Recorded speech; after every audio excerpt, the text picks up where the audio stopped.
कट्टर हिंदुओं की, हमारे कट्टर हिंदुओं के, सनातनियों के, क्योंकि जिसे आप जो करते हैं और साथ ही साथ धर्मांतरण को भी साथ ही साथ वो लेकर के चल रहा है, जो हमारे लिए बड़े शर्मसार करने वाली बात है। यहाँ पर बैठे सभी हमारे युवा साथियों और बहनों से मैं निवेदन करता हूँ कि ऐसे लोगों को पहचाने, इनका बहिष्कार करें, इनके खाने पीने का, इनके रहने सहने का पूरी तरह से आप बहिष्कार करें और जितना हो सके इनसे दूरी बना करके रखें। हमारे शास्त्रों के साथ साथ हमें शस्त्रों का भी अध्ययन होना बहुत जरूरी है। मैं सभी अपने भाइयों से कहना चाहूंगा, यहाँ पर विद्यमान जितने भी हमारे लोग हैं उनसे कहना चाहूंगा कि आप शस्त्रों को भी अपने साथ रखें। और ये धरती परशुराम जी की है, ये धरती प्रभु श्री राम जी की है, ये धरती कन्हैया लाल जी की है, ये धरती स्वर्गीय कमलेश तिवारी जी की है, ये धरती राम गोपाल मिश्र जी की है। और जितने भी हमारे वीर हुए, हमारे महाराणा प्रताप जी हुए, हमारे छत्रपति शिवाजी महाराज की धरती है, तो इसकी रक्षा करना जो हुए तो वो दिन दूर नहीं जिस दिन इस राष्ट्र को इस्लामिक राष्ट्र कहा जाएगा। जैसे 56 देश आज 57 देश मुसलमान बन गए, उसी प्रकार से जिस प्रकार से जो पाकिस्तान में हो रहा है, जो बांग्लादेश में घटित हुआ, जो श्रीलंका में हो रहा है, वही एक न एक दिन भारत में होगा। तो मैं आप सभी से निवेदन करूंगा कि आप अपने धर्म के लिए, अपने समाज के लिए, अपने बच्चों के लिए, सबके लिए सचेत रहें और आगे अपने भविष्य के लिए एक ऐसा बेहतर अवसर बनाएं कि हर हिंदू का साथ और हर हिंदू का विकास की हम बात करते हैं, हम सबका साथ और सबका विकास की बात नहीं करते हैं। इसी के साथ अपने शब्दों को विराम दूंगा। आप सभी को जय जय श्री राम, भारत माता की जय। बहुत अच्छा पांडे जी, बहुत अच्छा। धमनियों में रक्त का प्रवाह बढ़ गया इनकी बातें सुनकर। देखिए, किसी को नीचा करना या मारना जरूरी नहीं, उसकी हत्या की जाए।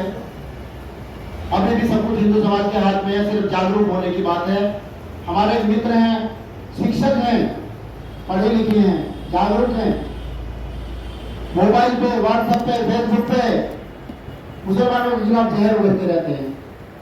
हमारे धर्मेंद्र चौधरी जी देख रहे हैं, इनके भी मित्र हैं। लेकिन अगर उनकी गाड़ी में एक पेच भी डालना है तो गाड़ी अकबर की दुकान खुल जाएगी। अगर उनके घर में पुताई होनी है तो जानू ही करेगा, जानिसार ही करेगा। हमें संकल्प लेना चाहिए कि जो हमारे संसाधन है, अगर हम उद्योगपति हैं तो हिंदुओं को नौकरी दें, अगर हम व्यापारी हैं तो दुकान पर हिंदुओं को रखें, अगर हमें किसी को आगे बढ़ाना तो हिंदुओं को आगे बढ़ाएं। हमें पंजाब वर्ग से ये सीखना चाहिए, सिख समुदाय से ये सीखना चाहिए कि एक गरीबी में है तो 10 मिलकर उसको गरीबी से निकाल देते हैं। तो सबसे पहले हमें संकल्प यही लेना चाहिए कि हम जाने और अनजाने में आर्थिक रूप से उनकी मदद नहीं करेंगे। अगर हमने ये संकल्प ले लिया तो हमने आधी लड़ाई जीत ली। हमने उद्योग व्यापार मंडल के अध्यक्ष धर्मेंद्र चौधरी से आग्रह करूंगा कि मंच पर आए और जो सब इस मंच के माध्यम से आप लोगों को प्रस्तुत करें, प्रोग्राम के साथ स्वागत करेंगे।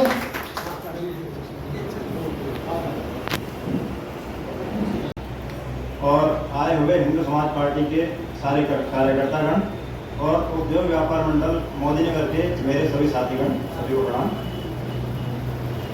वैसे तो सभी वक्ताओं ने सभी कुछ बोल ही दिया है और हमारे रूपचंद शर्मा जी ने जैसा कहा, वास्तव में अगर हिंदू समाज पार्टी के साथ हम लोग जुड़ के ऐसा करते हैं तो निश्चित रूप से, जैसा कि बहुत हिंदू संगठन एक हिंदू राष्ट्र घोषित करने के प्रयत्न कर रहे हैं हमारे हिंदुस्तान को, तो शायद उस रास्ते पे हम लोग अग्रसर हो सकते हैं। जहां तक रही बात कि हम लोगों को अपने हिंदुओं के साथ ही काम करना है और हिंदुओं के साथ ही पढ़ना है, हिंदुओं के साथ ही बढ़ना है, तो संभवतः हमें एकजुट होकर इसमें कदम उठाना पड़ेगा। अदरवाइज जैसे कि मेरी दुकान है, मेरे दुकान पे भी तो हम कर्मचारी हैं। मेरी मजबूरी है कि हमारा हिंदू समाज जो हमारे बच्चे होते हैं, हम उन्हें पढ़ाने में लगाए रखते हैं, हम उन्हें टेक्निकल हैंड बनाना उचित नहीं समझते। मोहम्मद में क्या करते हैं, 5, 6, 7, 8 साल का बच्चा होगा, उसे टेक्निकल हैंड बना देंगे। कारपेंटर, वेल्डिंग करने वाला, फैब्रिकेटर, सभी आज मोहम्मद समाज में ज्यादा है। अगर हमें अपने समाज को भी आगे बढ़ाना है तो हमें भी अपने बच्चों को टेक्निकल की तरफ ले जाना पड़ेगा, ना कि हमें पढ़ा के उन्हें एक IAS ऑफिसर बनाने की तरफ हमें अग्रसर होना है। इसी के साथ मैं बात को समाप्त करता हूँ।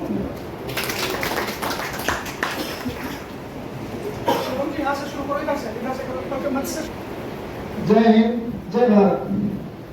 मैं आप सभी से 2 शब्द कहना चाहूंगा कि कुछ मतलबी नेताओं की वजह से हम अपने हिंदू भाइयों को हमें अपने हिंदू भाइयों को नीचा देखना पड़ा, और जिनकी वजह से आज हम आज तक भी आजाद नहीं हो पाए हैं। हम आज भी गुलामी की जंजीर में जकड़े हुए हैं और अपने देश और धर्म को बचाने की लड़ाई लड़ रहे हैं। इसी में मैं दो पंक्ति कहना चाहता हूँ कि चिलचिलाती मरुभूमि में महकती फुलवारी खिल जाती, चिलचिलाती मरुभूमि में महकती फुलवारी खिल जाती।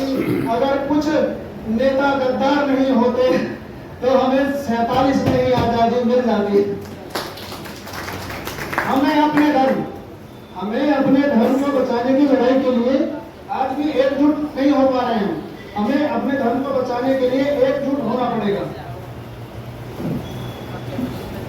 इसीलिए मैं कहना चाहूंगा कि अपने ही हाथ में तलवार उठा ली जाए, अपने ही हाथ में तलवार उठा ली जाए, तब तो मुमकिन है कि देश और धर्म की लाज बचा ली जाए।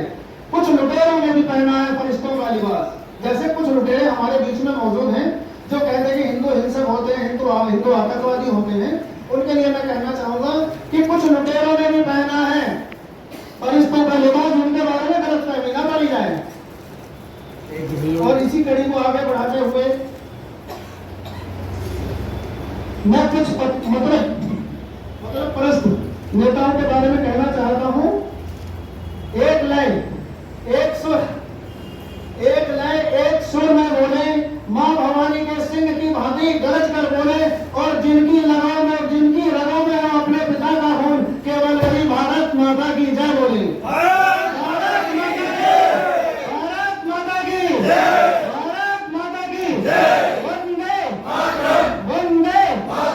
वंदे जय हिंद, जय भारत। बहुत बढ़िया, बहुत सुंदर, अति सुंदर। और मैं बहन किरण जी से अनुरोध करूंगा कि हमारे नागेश जी को विधिवत रूप से अपने संगठन में लें, क्योंकि अपनी बात और तक पहुंचाने के लिए उनके सीने में देश का, समाज का जज्बा भरने के लिए नागेश शुक्ला जी बहुत अच्छे इंसान है, बहुत मुफीद इंसान है। और मैं अनुरोध करूंगा दिल्ली प्रदेश के अध्यक्ष श्री वीरेंद्र सिंह जी जो हमारे बीच में विराजमान है कि वो आए और इस मंच के माध्यम से एक संदेश आप लोगों को प्रेषित करें। एक बार जोरदार तालियों के साथ वीरेंद्र जी का स्वागत करेंगे।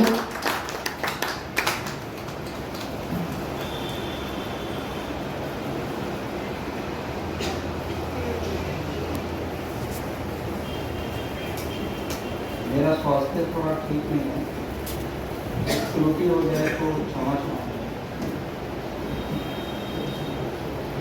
जयकार वीर बजरंगी,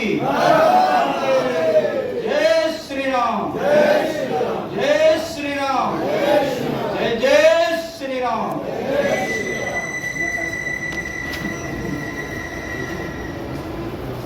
अमर बलिदानी नाथुराम गोडसे, अमर बलिदानी कमलेश तिवारी जी, इन्होंने हिंदू समाज पार्टी की स्थापना की। हिंदू समाज पार्टी की स्थापना वैसे तो काफी पहले हो गई थी, 1992 में। मैं थोड़ा सा संक्षेप आपको बता देता हूँ। उनके मन में हिंदुत्व के लिए पीड़ा थी और इसी पीड़ा के कारण उन्होंने पूरी जिंदगी हिंदुत्व का काम किया और हिंदुत्व का काम करते करते उन्होंने अपना सब कुछ त्याग दिया। यहाँ तक कि गांव की जमीनों तक उन्होंने हिंदू समाज की सेवा के लिए बेच के हिंदू समाज के लिए काम किया।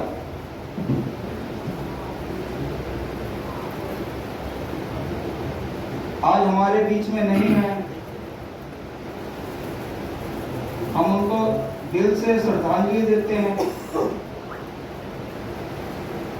ऐसे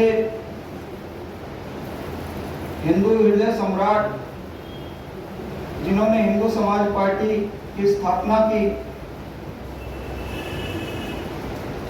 उन्होंने लास्ट तक देखा कि शायद हिंदू समाज का भला हो जाए। जो पार्टी अभी राम राम चिल्ला रही है, हिंदू हिंदू चिल्ला रही है, वो कुछ हिंदुत्व के लिए काम करे।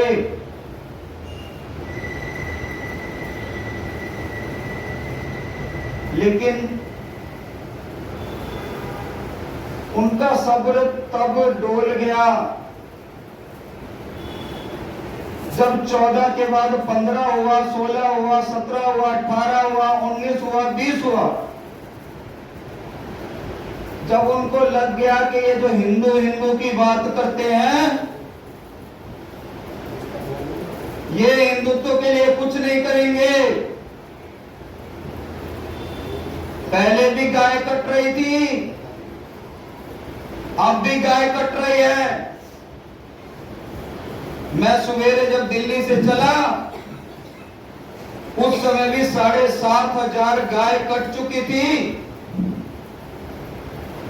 और कल फिर कटेगी बीजेपी के शासन में, और रोज कटेगी। जब उनका सब्र डोल गया, ना लव जिहाद रुका, ना धर्म परिवर्तन रुका बीजेपी से, न संतों की हत्या रुकी, न इन जिहादियों पे लगाम लगा, तब उन्होंने पक्का निर्णय किया कि मुझे हिंदुत्व के लिए अपनी हिंदू समाज पार्टी को खुल के आगे लाना ही पड़ेगा।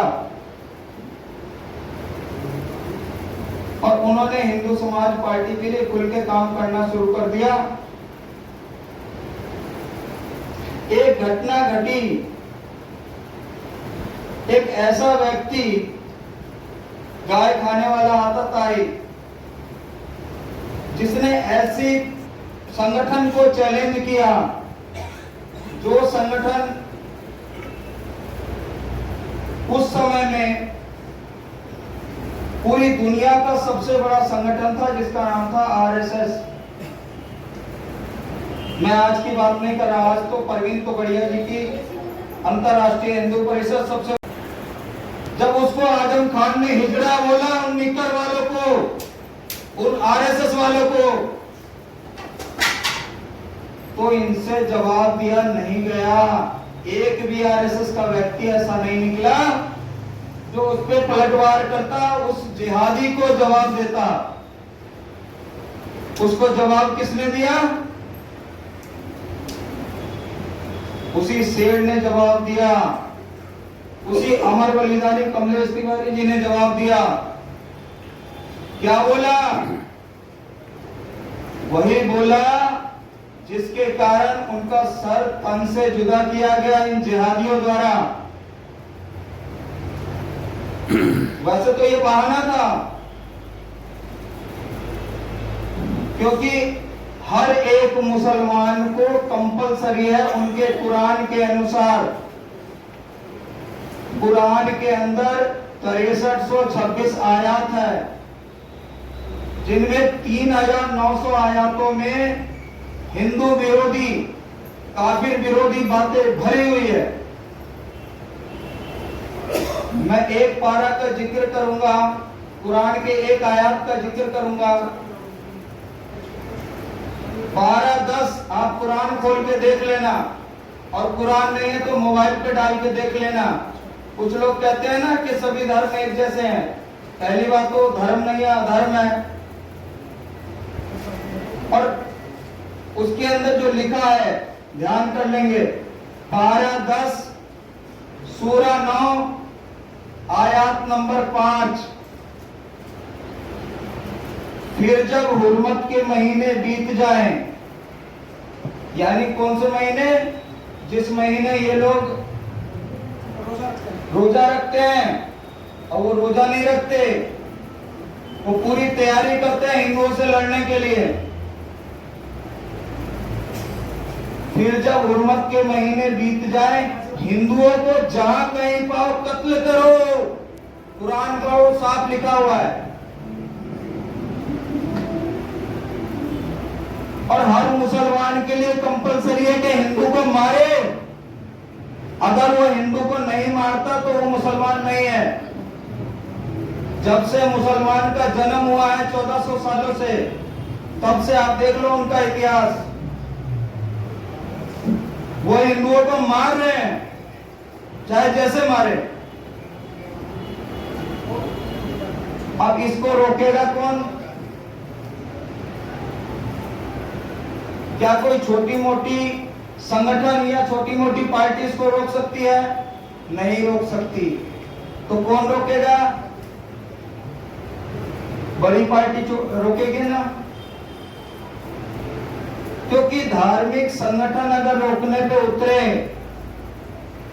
तो उसके साथ क्या व्यवहार किया जाता है सरकारों द्वारा? उसके ऊपर लाठीचार्ज किया जाता है, उनको मारा जाता है, उनको रोका जाता है, उनके ऊपर केस डाल के जेल में डाल दिया जाता है। तो जब तक राजनीति पावर अपने पास नहीं आएगी, क्या हम हिंदुत्व के लिए कोई भला कर सकते हैं? नहीं कर सकते।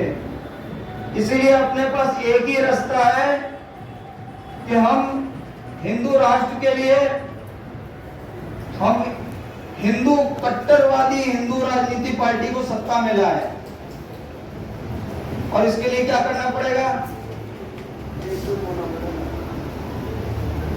हिंदू पार्टी को वोट देना पड़ेगा। और उससे एक बात और आई, वो मैं बताता हूं आपको, एकम सनातन भारत दल की। उससे पहले मैं आपको ये बता दूं कि जो भारतीय जनता पार्टी ने जो गद्दारी की, 1 साल बीता, 2 साल बीता, 3 साल बीता, 10 साल बीता, तेजी से मुसलमानों की आबादी बढ़ती जा रही है। अपने 200 जिले, 10 राज्य मुस्लिम बहुल हो गए, फिर भी हम नहीं जागे। जगह जगह लव जिहाद हो रहा है, हमारे हिंदू बहन बेटियों का कत्ल हो रहा है, मंदिर तोड़े जा रहे हैं। आपको पता है बीजेपी ने हजारों मंदिरों को तोड़ा है, कर्नाटक से लेके, गुजरात से लेके, राजस्थान से लेके, दिल्ली से लेके, अपने उत्तर प्रदेश में, बनारस में तो सैकड़ों मंदिर तोड़े हैं कॉरिडोर के नाम पे। और आज वहां मुसलमानों को लाइसेंस देके वहां दुकानें खुलवाई जा रही हैं। तो हिंदू समाज किसको वोट दे? हिंदू राजनीतिक पार्टी को। और ऐसी एक हिंदू राजनीतिक पार्टी हमारे बीच में आई, उसका नाम क्या था? एकम सनातन भारत दल, जिसने हिंदुओं से वोट लेके हिंदू हिंदू करके बीजेपी की तरह, और उसने हिंदू से गद्दारी कर दी। और जब हिंदू से गद्दारी की तो हिंदू पहला तो धोखा खाया कांग्रेस से, जो आजादी के टाइम में हिंदू हिंदू करती थी। उसके बाद धोखा खाया बीजेपी से, जो हिंदू हिंदू करती थी। उसके बाद धोखा खाया एकम सनातन भारत दल से। तो हिंदू कैसे विश्वास करेगा? एकम सनातन भारत दल ने अपना विलय बीजेपी में कर लिया, तो अब हिंदू कैसे विश्वास करेगा? उसके पास, अब हम कहते हैं कि हमारी पार्टी हिंदुओं की पार्टी है, हिंदू समाज पार्टी, लेकिन आप कैसे विश्वास करोगे कि कल को हिंदू समाज पार्टी भी गद्दारी ना कर जाए हिंदू से? उसका समाधान हिंदू समाज पार्टी आपको देती है। हिंदू समाज पार्टी लिखित में आपको एफिडेविट के माध्यम से, आपको हिंदू समाज पार्टी लिखित में एफिडेविट के माध्यम से, ओथ कमिश्नर के अटैच से सरकारी ये जो एफिडेविट है, ये आपको देती है कि हम कभी भी हिंदू समाज से गद्दारी नहीं करेंगे। हम हिंदू राष्ट्र के लिए काम करेंगे। हम हिंदू राष्ट्र के लिए काम करेंगे। ये हम शपथ पत्र आपको दे रहे हैं। इसमें साफ लिखा हुआ है माननीय अध्यक्ष जी के नाम से। मैं आपको पढ़ के सुना देता हूं।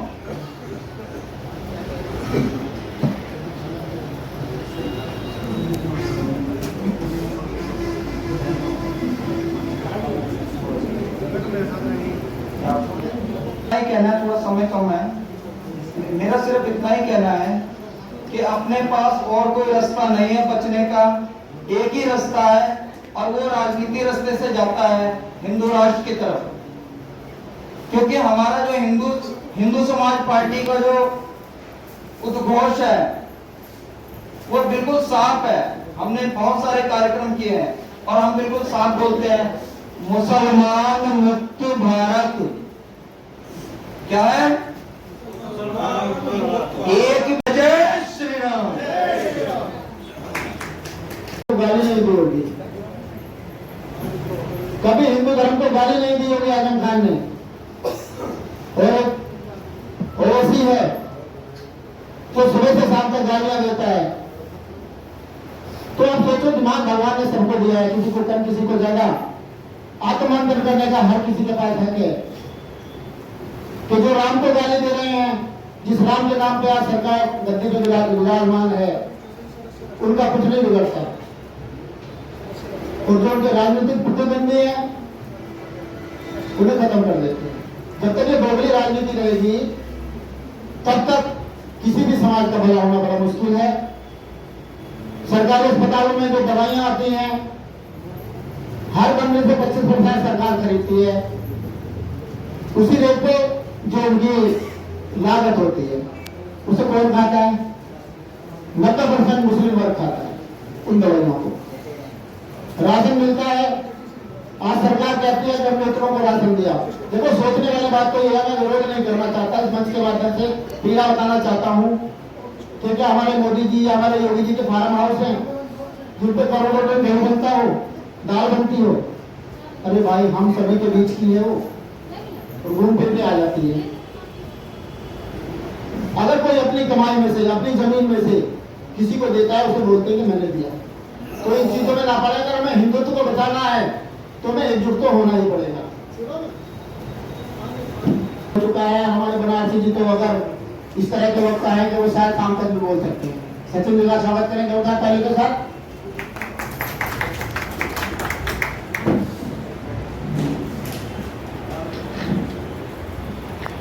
बात हिंदू समाज की हो रही है, तालियों की आवाज भी बहुत थोड़ी आ रही है। तो एक बार मुझे लगता है लोगों के अंदर सुस्ती उसे दूर करने के लिए आप सभी मेरे साथ नारा लगाइए, भारत माता की जय, भारत माता की जय। साथियों, शुभ अवसर की शुभ बेला पर शुभ स्वागत है आपका। शुभ अवसर की शुभ बेला पर शुभ स्वागत है आपका। और छोटा सा अस्तित्व है मेरा, अभिनंदन करता हूं आपका, अभिनंदन करता हूं आपका। साथियों, मैं नमन करता हूं भगवा झंडे को जो मेरे देश की शान है। मैं नमन करता हूं आदरणीय कमलेश तिवारी जी को, मेरे देश का सम्मान है। मैं नमन करता हूं इस मंच को जो आयोजन की जान है। और अंत में नमन करता हूं आप सभी साथियों को जो हिंदू समाज पार्टी का अभिमान है। मुझसे पूर्व कई वक्ताओं ने इस पार्टी को आगे क्या काम करना है, हमारे श्रद्धेय कमलेश तिवारी जी जो हिंदू समाज के प्रति एक चिंगारी लगा करके गए हैं, उनके लिए सिर्फ यही कहा जा सकता है कि कोई चलता है पद चिन्हों पर, कोई चलता है पद चिन्हों पर, कोई पद चिन्ह बनाता है। कोई चलता है पद चिन्हों पर और कोई पद चिन्ह बनाता है। और जो पद चिन्ह बनाता है वही सूरमा वीर पुरुष दुनिया में पूजा जाता है, दुनिया में पूजा जाता है। अभी मुझसे पूर्व मेरे आदरणीय बड़े भाई एक विशेष समुदाय का से कम आज के हिंदू समाज को दिखा रहे थे, जहां मैं उनकी इस बात से गुरेज करता हूं, क्योंकि आज के हिंदू समाज के अंदर भी रक्त की धमनियों में वो खून बरसता है कि जब बात आमने सामने की आएगी तो हम डट कर खड़े हो जाएंगे। और मुझसे पूर्व सभी ने पार्टी के बारे में कहा है, कुछ चंद लाइनें जो मुझे लगता है कि हम सबको अपने जहन में रखनी चाहिए, मैं बोलकर अपनी बात को विराम देता हूं। और ये कविता मुझसे पूर्व मैंने इमरजेंसी के समय पे इसको पढ़ी थी, और उसमें जो अंतिम लाइनें थी कि मेरे सीने में नहीं तो तेरे सीने में सही, कि मेरे सीने में नहीं तो तेरे सीने में सही, हो कहीं भी आग लेकिन आग जलनी चाहिए, आग जलनी चाहिए, आग जलनी चाहिए। यही मेरे शब्द थे। जय हिंद, जय भारत। अति सुंदर। अच्छा, आपके अंदर भी आग भरी हुई है और आप और लोगों के अंदर भी आग जलाने में कामयाब हो सकते हैं। और मेरा अनुरोध है प्रेमाचार्य जी से और बहन किरण जी से कि कभी अगर कोई प्रोग्राम हो तो सचिन तिवारी को जरूर याद करें। जो लाइनें इन्होंने सुनाई थी वो मैं पूरी करना चाहूंगा। पीर पर्वत सी हुई अब तो पिघलनी चाहिए, इस हिमालय से कोई गंगा निकलनी चाहिए, तेरे सीने में नहीं तो मेरे सीने में सही, हो कहीं भी आग बस ये आग बदलनी चाहिए। सनसनी फैलाना सिर्फ मेरा मकसद नहीं, मेरा मकसद है कि ये सूरत बदलनी चाहिए, ये सूरत बदलनी चाहिए। तो हमें प्रयास करना चाहिए कि हमारे हिंदू भाई जो एक तरह से आलसी प्रवृत्ति के होते जा रहे हैं, अगर तेरे घर गणेश जी की पूजन होती है तो मेरे घर दुर्गा जी की पूजन होती है। तू शिव जी को मानता है, हम तो राम को मानते हैं। तू दुर्गा को मानता है, हम तो लक्ष्मी की पूजा करेंगे। जब हम इस दो राह से भटकते हुए वापस किसी एक जगह पर एकत्रित होंगे तो हिंदू समाज पुनः एक साथ एकत्रित हो जाएगा।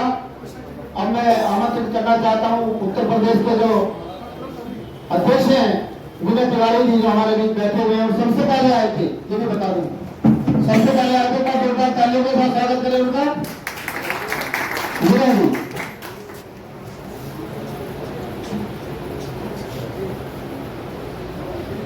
सभी मेरे साथ बोलेंगे जय श्री राम, भारत माता की जय। मंचासीन हिंदू समाज पार्टी के राष्ट्रीय महासचिव प्रेमाचार्य जी और मंचासीन राष्ट्रीय अध्यक्ष जी, सभी हमारी पार्टी के पदाधिकारीगण, उपस्थित गाजियाबाद शहर में मोदी नगर के सभी हमारे प्यारे साथियों, जैसा कि सभी ने आपको हिंदू समाज पार्टी के बारे में बहुत कुछ बता दिया है, लेकिन उत्तर प्रदेश में मैं काम कर रहा हूं और अगर आप मेरे ट्विटर हैंडल से जुड़ेंगे और हमारी फेसबुक आईडी से, व्हाट्सएप से जुड़ेंगे तो हिंदू समाज पार्टी उत्तर प्रदेश में मांग कर रही है, जो वो मांगे मैं आपको बताना चाहूंगा और उस मांग के जरूरी है जो हिंदू समाज पार्टी मांग कर रही है, उस पर आपको अपना समर्थन हिंदू समाज पार्टी को देना होगा। मैं जहां भी जाता हूं अपनी मांग बताता हूं कि मैं इस सरकार से क्या चाहता हूं और यह सरकार क्या नहीं कर रही। प्यारे मित्रों, आप देखिए कि लव जिहाद की जो देश में समस्या है, वो लव जिहाद की जो समस्या है वो एक प्रदेश की समस्या नहीं, एक जिले की समस्या नहीं है, लेकिन क्या है कि भारतीय जनता पार्टी की सरकार केवल उत्तर प्रदेश में धर्म सम परिवर्तन विधेयक 2024 पास करती है। अब यहाँ पर एक सवाल उत्पन्न होता है कि क्या सिर्फ उत्तर प्रदेश में एक कानून बना देने से देश की लद्दाख की समस्या खत्म हो जाएगी? क्या हम केवल उत्तर प्रदेश को बचा लेंगे, उत्तर प्रदेश में कानून व्यवस्था कंट्रोल कर लेंगे तो क्या देश की व्यवस्था कंट्रोल हो जाएगी? जबकि ये पूरे देश की समस्या है कि पूरे भारत में लद्दाख हो रहा है और हमारी बहन बेटियां काट करके और फ्रिज में टुकड़े करके बंद हो रही। तो भारत सरकार से हिंदू समाज पार्टी मांग करती है कि पूरे देश में केंद्रीय स्तर पर लव जिहाद और धर्म संपरिवर्तन विधेयक पास होना चाहिए। दूसरी, हमारी हिंदू समाज पार्टी मांग करती है, आप देखिए कि उत्तर प्रदेश में गौ हत्या विरोधी कानून लागू है, वो भी इतना लचीला है कि जब कसाई पकड़े जाते हैं तो वो कसाई आसानी से छूट जाते हैं और मुकदमा चलता रहता है 20 साल, और उस मुकदमे के दौरान वो कसाई बार बार गौ हत्या का काम करते रहते हैं, मुकदमे लिखते रहते हैं, वो अपनी जमानत कराते रहते हैं, कुछ भी नहीं होता। इतना लचीला कानून है।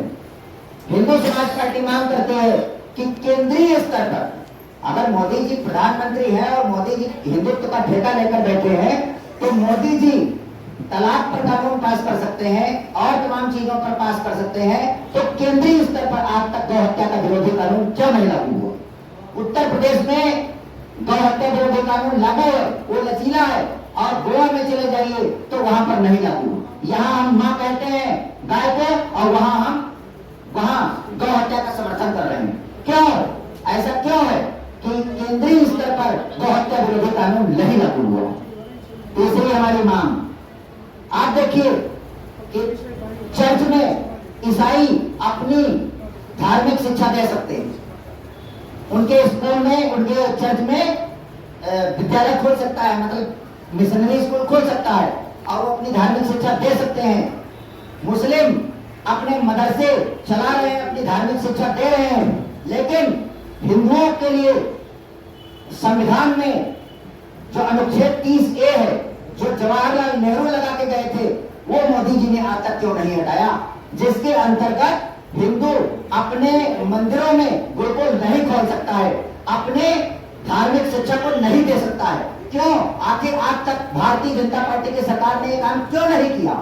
इसलिए हिंदू समाज पार्टी मांग करती है कि ये धारा 30A का जो अनुच्छेद है संविधान में समाप्त होना चाहिए और हिंदुओं को भी अपनी धार्मिक शिक्षा देने का पूरा अधिकार मिलना चाहिए।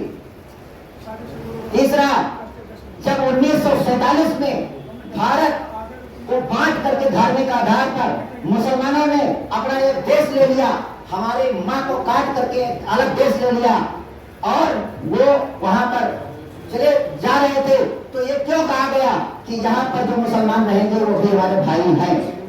जब उन्होंने धार्मिक आधार पर अपना एक देश बना लिया तो ये भारत सिर्फ हिंदुओं का है और यहाँ पर इस देश को हिंदू राष्ट्र घोषित होना चाहिए। आप ये बताइए कि आज तक मोदी जी नोटबंदी खड़े हो गए और कह दिया कि भारत में 1500 के नोट आज से लीगल करेंसी नहीं, रात में खड़े हो गए।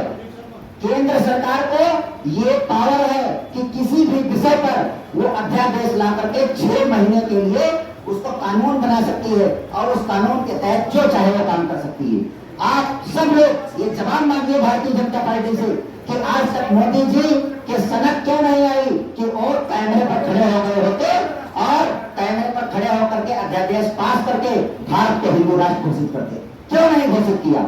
इसलिए हमारी हिंदू समाज पार्टी आपको आश्वासन देती है और मांग भी करती है। एक तरफ मांग करती है कि भारतीय जनता पार्टी की सरकार भारत को अध्यादेश लाकर 24 घंटे के अंदर हिंदू राष्ट्र घोषित करे, और अगर ये नहीं करते हैं तो हम आपको आश्वासन देते हैं कि आप हमारे हिंदू समाज पार्टी का समर्थन दीजिए और हमारी सरकार आते ही ना हम न्यायालय की सुनेंगे, ना हम किसी असेंबली की सुनेंगे, ना चुनाव आयोग की सुनेंगे, ना किसी राज्य सरकार की सुनेंगे, ना किसी मुख्यमंत्री की सुनेंगे। 24 घंटे के अंदर इस देश को अध्यादेश लाकर इस देश को हिंदू राष्ट्र घोषित कर देंगे किसी भी कीमत पर। ये हमारी मांग है और ये हमारा आश्वासन भी है। इसलिए हिंदू समाज पार्टी आपके बीच में काम कर रही है, इसलिए हिंदू समाज पार्टी आपसे मांग कर रही है अब आप बताइए कि एक तरफ आपने देश बांट लिया, दूसरी तरफ आप वक्फ बोर्ड के नाम पर हजारों करोड़ की संपत्ति इस देश में कब्जा किए हुए। जितनी संपत्ति अफगानिस्तान के अंदर नहीं है, जितनी संपत्ति पाकिस्तान के अंदर नहीं है, उतने लाख करोड़ 940 लाख करोड़ हेक्टेयर इस देश की जमीन वक्फ बोर्ड के नाम है, जिसमें मूल्य बैठ करके और तरह तरह के भारत के खिलाफ षड्यंत्र करते हैं। आखिर वक्फ बोर्ड को क्यों नहीं समाप्त किया जा रहा है? वक्फ बोर्ड के नाम पर भारतीय जनता पार्टी सिर्फ राजनीति क्यों कर रही है? ये हिंदू समाज पार्टी की मांगे। ये उत्तर प्रदेश में मैं जोर शोर से हिंदू समाज पार्टी के अपने बैनर के नीचे हिंदुओं को एक जागरूक करके और ये मांगे उठा रहा हूँ। आप सब लोग आने वाले चुनाव में भारतीय जनता पार्टी से इन मुद्दों पर आप जवाब मांगिए। हिंदू समाज पार्टी मांग रही है कि हिंदू समाज पार्टी हिंदुओं की है और हिंदुओं का प्रतिनिधित्व करते हुए आपसे हम एक संदेश देकर जा रहे हैं कि आने वाले चुनाव में इन मुद्दों पर आप भारतीय जनता पार्टी से जवाब मांगिए कि अभी तक आपने ये काम क्यों नहीं किया। क्योंकि समय कम है, हमारे पास विषय बहुत है, हम आपको तमाम विषयों पर बताना चाह रहे थे, लेकिन वक्ता हमारे बोल चुके हैं और आगे आप लोग समय देंगे, कोई कार्यक्रम कराएंगे तो हम आपके बीच में आकर के उन सभी बातों को करना चाहेंगे जो आज करना चाहते थे, लेकिन क्योंकि विषय लंबा हो जाएगा और समय है नहीं, इसलिए आपसे क्षमा मांगते हैं। और एक बार सब लोग मेरे पीछे तक सब लोग हाथ करिए, पीछे तक, और कहिए भारत माता की जय, भारत माता की जय, वंदे मातरम, वंदे मातरम, हिंदू समाज पार्टी जिंदाबाद, हिंदू समाज पार्टी जिंदाबाद, अमर बलिदानी कमलेश तिवारी, माननीय किरण कमलेश तिवारी, धन्यवाद। जय श्री राम। कि वो आए और इस मंच के माध्यम से आप लोगों से रूबरू हों और आप जोरदार तालियों के साथ उनका स्वागत करें। किरण कमलेश तिवारी जी प्लीज। भारत माता की नाथूराम गोडसे की, नाथूराम गोडसे की, वंदे वंदे। सबसे पहले तो मैं किरण कमलेश तिवारी, हिंदू समाज पार्टी राष्ट्रीय अध्यक्ष, आप सभी से, जितने भी लोग हमारे यहाँ, जितने भी हिंदू समाज पार्टी के लोग हैं और नहीं भी हैं, सारे हिंदू समाज से मेरा वादा है कि मैं अपनी पार्टी को कभी भी किसी की पार्टी में विलय नहीं करूंगी, क्योंकि मेरी पार्टी से विचारधारा किसी के भी पार्टी से नहीं मिलती है और कमलेश तिवारी की जो विचारधारा थी वो किसी भी पार्टी से विचारधारा मिलना ही नहीं है। तो उनके विचारधारा के साथ हमको चलना है और जो कट्टरवाद हमारे पार्टी में कार्यकर्ताओं के पास, नेताओं के पास है, वो किसी भी पार्टी में किसी के पास नहीं है। तो हम सभी से वादा करते हैं, हम हिंदुओं के लिए कार्य करने आए हैं, पार्टी को विलय करने नहीं आए हैं। ये सभी से सूचना देना चाहते हैं। रही बात, अभी हमारे भाई यहाँ पर एक सचिन बैठे थे, कहाँ चले गए हैं? अभी उन्होंने बोला कि जब बात हिंदुओं की आएगी तो हम सब हिंदू एकजुट हो जाएंगे, बोला ना, अब सब सुने हैं। भाई एक बात और हम आप लोगों से एक बताना चाहते हैं, बात हिंदुओं की ही तो आती है, मुसलमानों की, ईसाई की बात कब आती है बताइए? सारे लोग के पास आज मोबाइल, जो सोशल मीडिया है, सोशल मीडिया पे आज हर एक बच्चा रहता है, टीवी में भले ही नहीं आता, लेकिन सोशल मीडिया सब देखते हो। आज लव जिहाद किसका हो रहा है? हिंदू की लड़की साथ। बलात्कार किसका हो रहा है? हिंदू की लड़की साथ। आज गौ माता का जो बलिदान हो रहा है वो भी हमारे हिंदू से ही जुड़ा हुआ है। तो जो भी कारनामे हो रहे हैं वो हिंदुओं के साथ ही हो रहे हैं। आज किसी का मर्डर हो रहा है, देख लीजिए, 100 में से एक आधा ऐसा % आएगा जो हिंदू नहीं होगा, नहीं तो सारे हिंदुओं का ही मर्डर होता। अभी हमारे पास, हमारे भाई अभी बहराइच की घटना, वहाँ भी हिंदू मुसलमान हुआ, हिंदू ही को मारा गया, ब्राह्मण था, उसमें भी मारा गया। तो हिंदू एकजुट नहीं हो सकता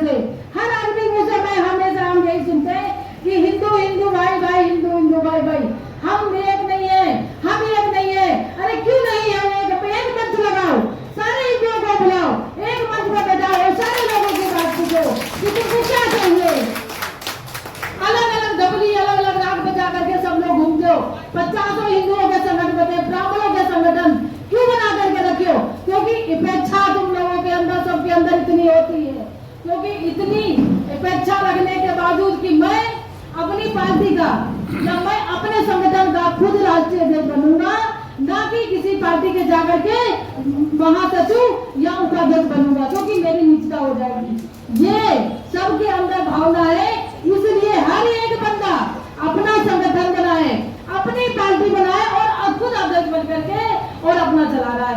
हिंदू कहाँ एकजुट होगा बताइए?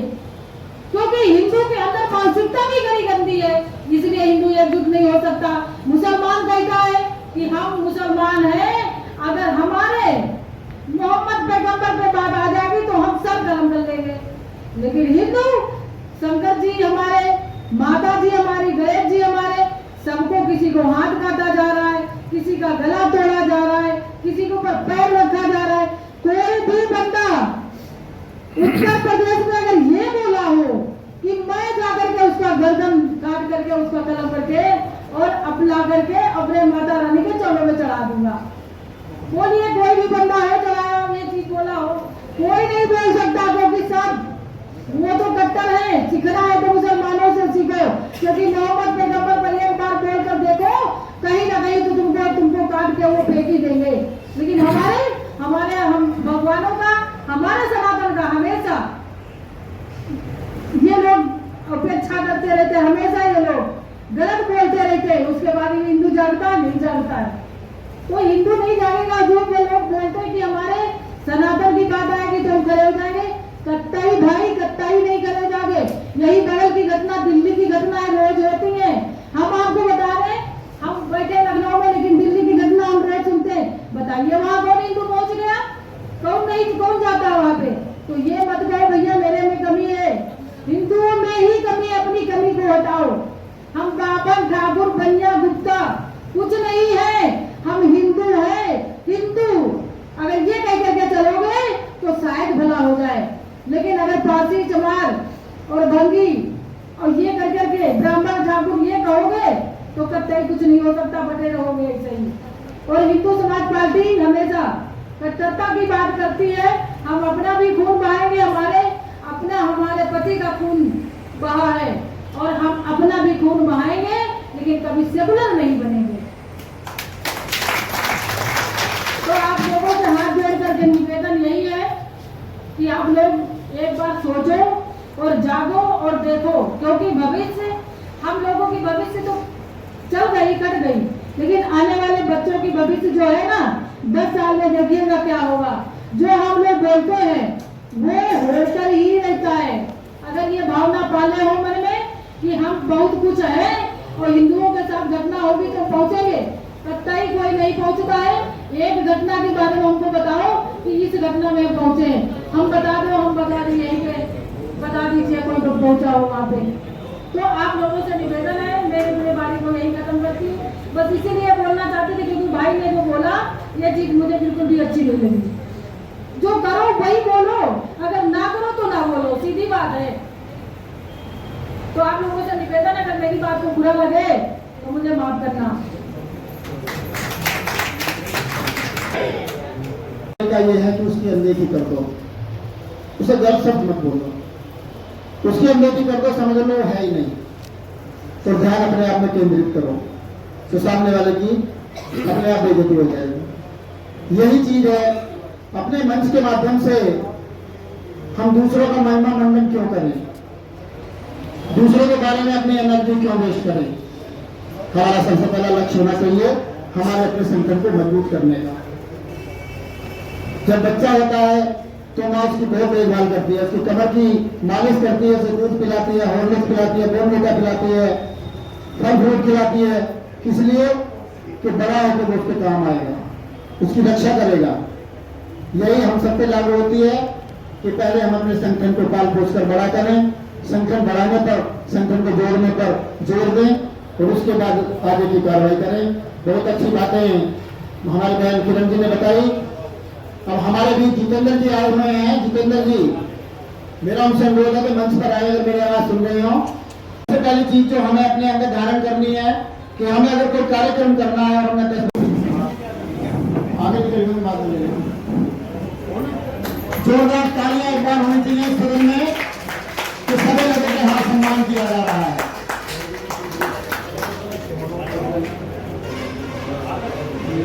का सम्मान होगा जिसमें न श्री कृष्ण की बाहें पहले आती हैं, अगर बच्चे को गोदी लो तो बाहें पहले आती हैं। मेरी इस बात को अपने जिगर में धारो साहब, मंजिलें बाद में मिलती हैं, राहें पहले आती हैं। तो ये राह है, इस राह का सम्मान करो। हो सकता है इसी राह चलते चलते किसी बहुत बड़े मंच पे, किसी राजनीतिक मंच पे आप लोगों को उस समय के लिए सौभाग्य प्राप्त हो।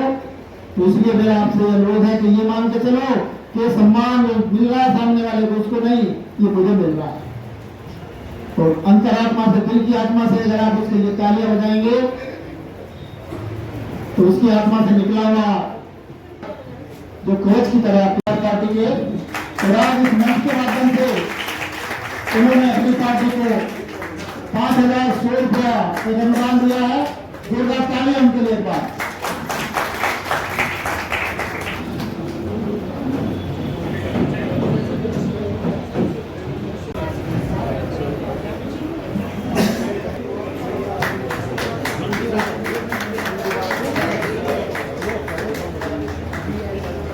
प्रवीण शर्मा,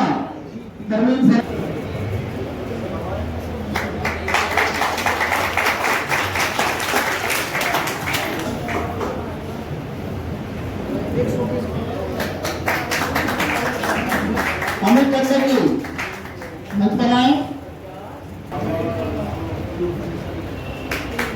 कुलदीप वर्मा जी आए, मंच पर आए।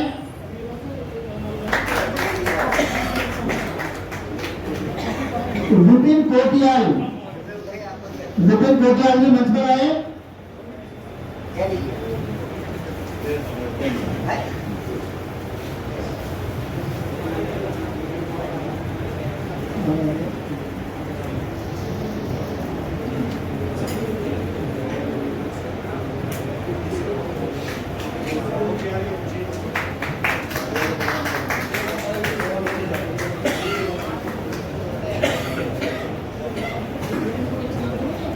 Yes.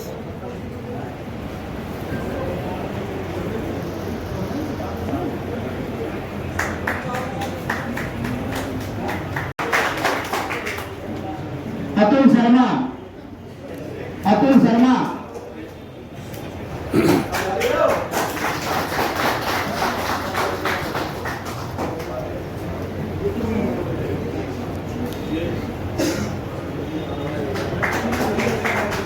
नागेश शुक्ला,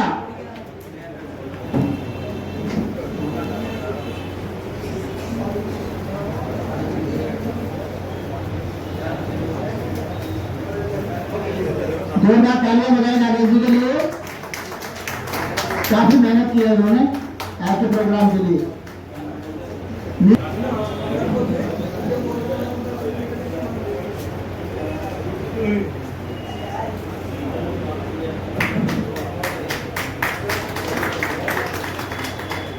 क्षेत्रवाद के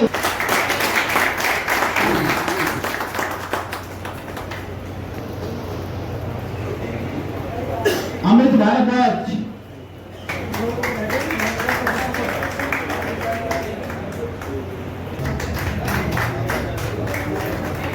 मोहन सैदपुर का सम्मान हो रहा है तो हमेशा मंच की तरफ जाएं।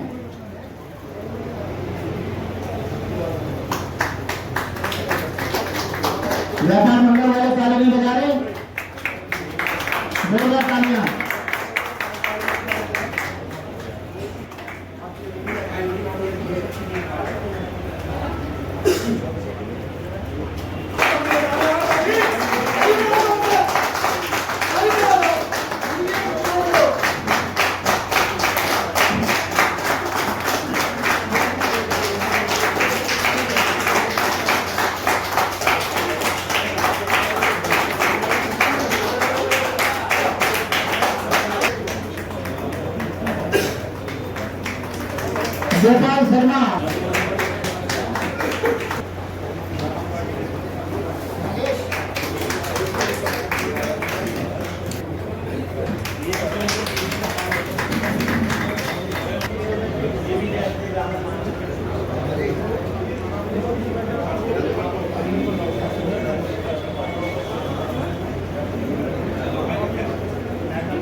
जो पत्थर तो नहीं उठा सकती थी, लेकिन रेत के कण उठा।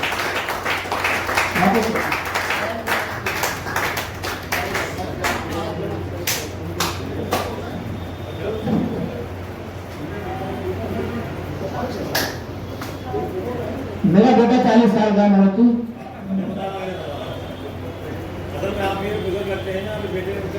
नहीं, मैं अभी बहुत कम उम्र का हूँ। अभी जो है बाहर दाढ़ी मुझे आनी शुरू हो गई। फोटो खाते हो वहीं।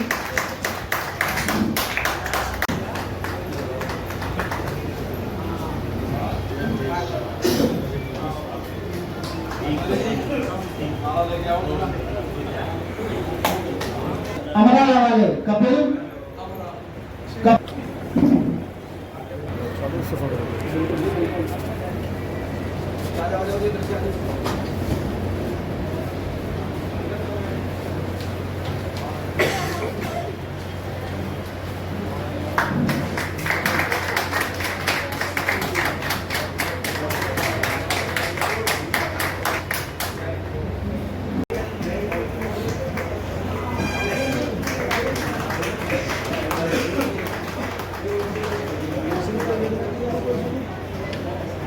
से अपने राष्ट्रीय अध्यक्ष जी की मणिमंत्र सहमति ले ली है मैंने।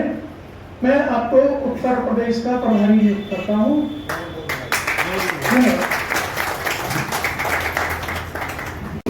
और मोहम्मद धामा जी जो सीगरी के सभासद है, हमारे बड़े उल्कावान सभासद है, आपका भी स्वागत है।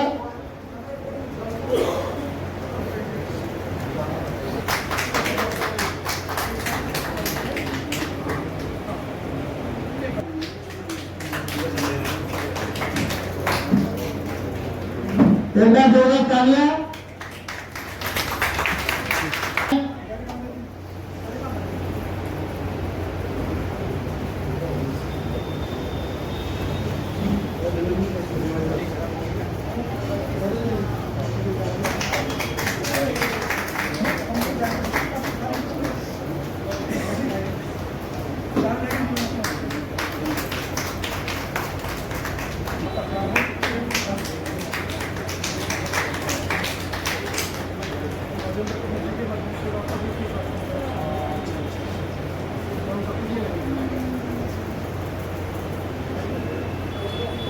का दर्शन हुआ और एक सफल दशहरा मेले का आयोजन उन्होंने किया। बधाई के पात्र हैं एक बार जोरदार तालियां बजाएं उनके लिए।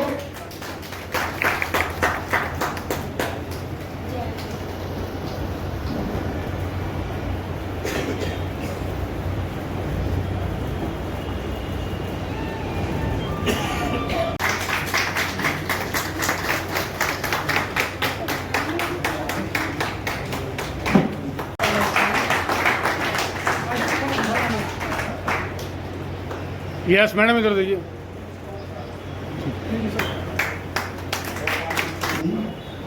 मैं सबसे पहले तो जी का धन्यवाद देना चाहूँगा कि इन्होंने इस महान कार्य के लिए हमारे विद्यालय को चुना और इतना सुंदर आयोजन कराया कि सच में हमारा मन इतना प्रफुल्लित है कि हमारे पास शब्द नहीं।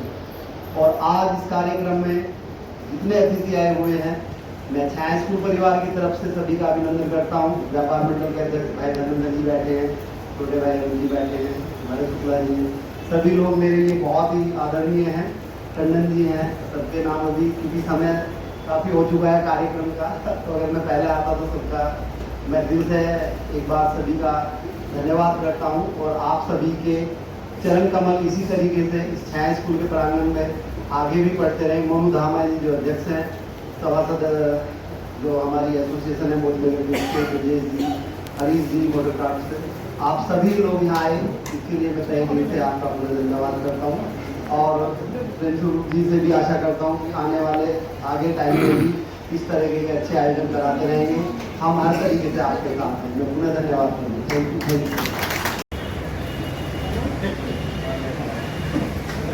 हाथों के द्वारा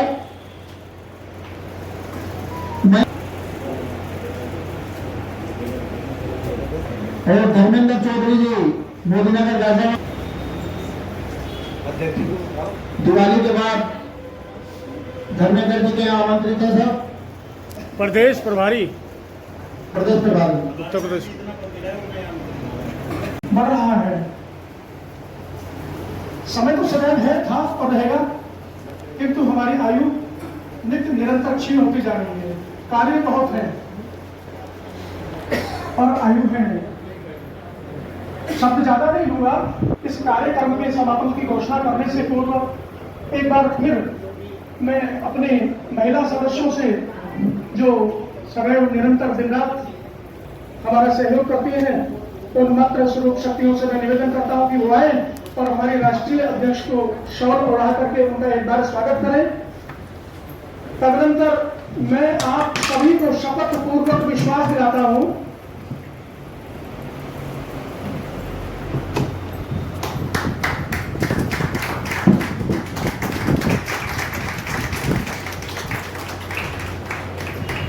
हिंदू हृदय सम्राट उनकी पत्नी ने संकल्प लिया है कि उनके 9 सूत्रों को वो संकल्प के साथ अपना रक्त दान देकर भी, अपने शरीर का एक एक कतरा बहाकर भी उन 9 सूत्रों पर चलने का, उनका पालन करने का और हिंदुओं को सशक्त करने का काम करेंगी। इसी संकल्प के साथ आज की इस सभा को संपन्न करने की मैं घोषणा करता हूं। कल सोमवार को इस कार्यकारिणी का जो अनुमोदन है वो मैं चुनाव आयोग दिल्ली को प्रेषित कर दूंगा और आप सभी से विनम्र प्रार्थना है कि सभी लोग भोजन तैयार है। अब हम लोग प्रस्थान करेंगे, भोजन करेंगे और कार्यक्रम समापन करने के पहले मैं 2 भागवत उच्चारण आपसे करने की विनय करता हूँ। बोलिए श्री रामचंद्र भगवान की, श्री कृष्णचंद्र भगवान की, श्री मानदेव भगवान की, सब संतन की, सब भक्तन की, सब वीरों की, सनातन संस्कृति की, धर्म की, अधर्म का, प्राणियों में विश्व का, सत्य सनातन धर्म की, माता पिता गुरुदेव की जय हो। श्री हिंदू समाज पार्टी की। मर्दानी कमलेश तिवारी अमर रहे। मर्दानी कमलेश तिवारी, बहन किरण कमलेश तिवारी जिंदाबाद। बहन किरण कमलेश तिवारी जिंदाबाद। जय जय श्री राधे।